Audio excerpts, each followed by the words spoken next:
Bismillah, Assalamualaikum warahmatullahi wabarakatuh. Alhamdulillahi rabbil alamin. Wassalatu wassalamu ala ashrafil anbiya wal mursalin Sayyidina Muhammadin wa ala alihi wa ashabihi ajma'in, amma ba'd. Segala puji bagi Allah subhanahu wa ta'ala, Tuhan semesta alam. Salawat dan salam semoga selalu tercurahkan kepada Nabi kita Nabi Muhammad sallallahu alaihi wasallam, keluarga dan para sahabat beliau. Pada video kali ini kami akan menyampaikan pembahasan singkat mengenai dalil Al-Quran dan hadis tentang persoalan ilmu kalam, yaitu ilmu yang berfungsi untuk menjelaskan akidah Islam dan membelanya dengan dalil akli maupun nakli. Apa itu ilmu kalam? Ilmu kalam, teologi Islam adalah disiplin ilmu yang membahas keyakinan akidah Islam dengan pendekatan rasional dan argumentatif. Tujuannya adalah mempertahankan akidah dari keraguan serta menjawab persoalan teologi seperti takdir, keesaan Tuhan, dan sifat-sifat Allah Subhanahu wa taala.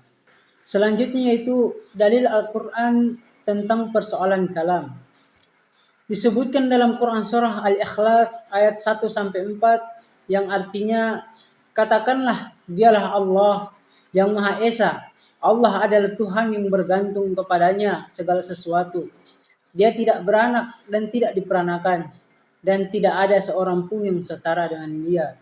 Poin-poin penting yang bisa kita ambil dalam surah Al-Ikhlas, yang pertama yaitu keesaan Allah Subhanahu wa taala. Quran surah Al-Ikhlas menegaskan prinsip tauhid, yaitu keesaan Allah Subhanahu wa taala sebagai satu-satunya Tuhan yang tidak memiliki sekutu. Ini merupakan dasar utama dalam ilmu kalam yang menekankan bahwa tidak ada Tuhan selain Allah Subhanahu wa taala dan semua makhluk bergantung kepadanya. Yang kedua yaitu sifat transendental dan unik Allah Subhanahu wa taala. Ayat ini menyatakan bahwa Allah tidak beranak dan tidak diperanakan, serta tidak ada yang setara dengannya. Dalam ilmu kalam, ini menolak konsep ketuhanan yang memiliki keturunan dan menegaskan bahwa sifat-sifat Allah tidak dapat disamakan dengan makhluk, menunjukkan keunikan dan keagungannya. Dan yang ketiga adalah implikasi etis dan spiritual. Pemahaman tentang keesaan dan sifat-sifat Allah Subhanahu wa taala dalam Quran surah Al-Ikhlas memiliki implikasi etis bagi umat Islam.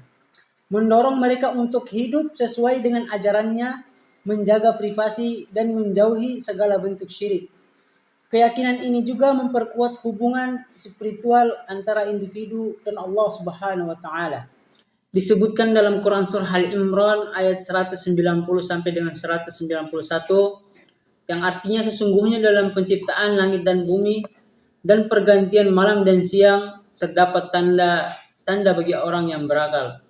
Poin penting yang bisa kita ambil dari surah Al-Imran tersebut yaitu pentingnya merenungkan tanda-tanda kebesaran Allah Subhanahu wa taala.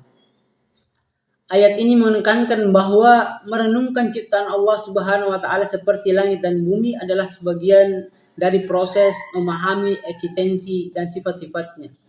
Ayat ini menggarisbawahi pentingnya doa sebagai bentuk pengakuan akan ketergantungan manusia kepada Allah Subhanahu wa taala. Dalam ilmu kalam, doa dianggap sebagai sarana untuk mendekatkan diri kepada Allah Subhanahu wa taala dan memohon petunjuknya. Selanjutnya itu dalil hadis tentang persoalan kalam. Yang pertama yaitu hadis tentang takdir dan yang kedua yaitu hadis tentang sifat Allah Subhanahu wa taala. Yang pertama yaitu hadis tentang takdir. Dari Abdullah bin Amr bin Al-As bahwa Rasulullah sallallahu alaihi wasallam bersabda, Allah telah menetapkan takdir segala sesuatu 50.000 tahun sebelum dia menciptakan langit dan bumi. Hadis riwayat Muslim. Dalam ilmu kalam, takdir atau qadar adalah salah satu pokok ajaran yang membahas tentang ketentuan Allah Subhanahu wa taala terhadap segala sesuatu. Hadis ini menegaskan bahwa segala sesuatu telah ditentukan oleh Allah Subhanahu wa taala sebelum penciptaan, yang menunjukkan bahwa Allah memiliki pengetahuan yang sempurna dan kekuasaan mutlak atas segala hal. Ini menjadi dasar bagi pemahaman bahwa segala yang terjadi di dunia ini adalah bagian dari rencana dan kehendak Allah Subhanahu wa taala. Berikutnya yaitu tentang hadis sifat Allah Subhanahu wa taala. Allah memiliki 99 nama. 100 kurang 1, barang siapa menghitungnya, menghayati maknanya akan masuk surga.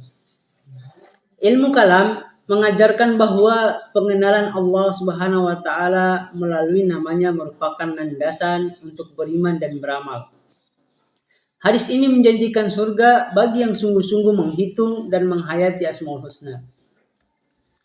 Selanjutnya itu perdebatan tentang kebebasan manusia dan takdir di dalam ilmu kalam terjadi antara dua golongan ulama, yaitu Qadariyah dan Jabariyah. Menurut pendapat Qadariyah berpendapat bahwa manusia sepenuhnya memiliki kebebasan untuk memilih perbuatannya sendiri. Mereka menolak bahwa segala perbuatan manusia sudah ditetapkan Allah Subhanahu wa taala sebelumnya. Dengan demikian, manusia bertanggung jawab penuh atas dosa dan pahala yang diperbuatnya. Pendapat Jabariyah beranggapan bahwa manusia tidak memiliki kebebasan sama sekali. Segala perbuatan manusia adalah hasil dari takdir Allah Subhanahu wa taala yang telah tegas dan tidak dapat dihindari.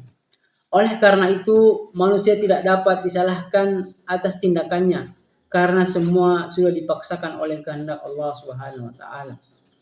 Selanjutnya yaitu menurut pendapat Ahlussunnah wal Jamaah. Yang pertama, Allah Maha mengetahui dan Maha berkuasa atas segala sesuatu termasuk perbuatan manusia. Segala sesuatu terjadi menurut ilmu dan ketetapannya. Dan yang kedua, manusia memiliki kebebasan dalam memilih. Namun kebebasan ini terjadi dalam kehendak Allah yang telah menentukan segala sesuatu. Yang ketiga, dengan demikian manusia bertanggung jawab atas semua perbuatannya meskipun perbuatan itu terjadi dalam ilmu dan ketentuan Allah Subhanahu wa taala. Yang keempat, yaitu pendekatan ini sesuai dengan dalil-dalil Al-Qur'an dan hadis serta telah dibuktikan oleh para salafus saleh. Kesimpulan yang bisa kita ambil dalam penjelasan tersebut yaitu perdebatan Qadariyah dan Jabariyah menunjukkan dua pemahaman yang ekstrim tentang takdir dan kebebasan manusia. Ahlussunnah wal Jamaah hadir dengan sikap moderat, mengakui kebebasan manusia dalam kerangka takdir Allah Subhanahu wa taala yang Maha Kuasa dan Maha mengetahui, sehingga manusia tetap bertanggung jawab atas perbuatannya. Demikianlah pemaparan singkat mengenai dalil Al-Quran dan hadis tentang persoalan ilmu kalam. Semoga penjelasan ini dapat menambah wawasan kita dalam memahami landasan syar'i serta memperkuat keyakinan kita kepada Allah Subhanahu wa taala. Saya menyadari bahwa dalam penyampaian ini masih banyak kekurangan. Untuk itu saya mohon maaf yang sebesar-besarnya. Semoga Allah senantiasa memberikan kita ilmu dan menjadikan kita hamba yang istiqamah dalam beriman. Syukran. Wassalamualaikum warahmatullahi wabarakatuh.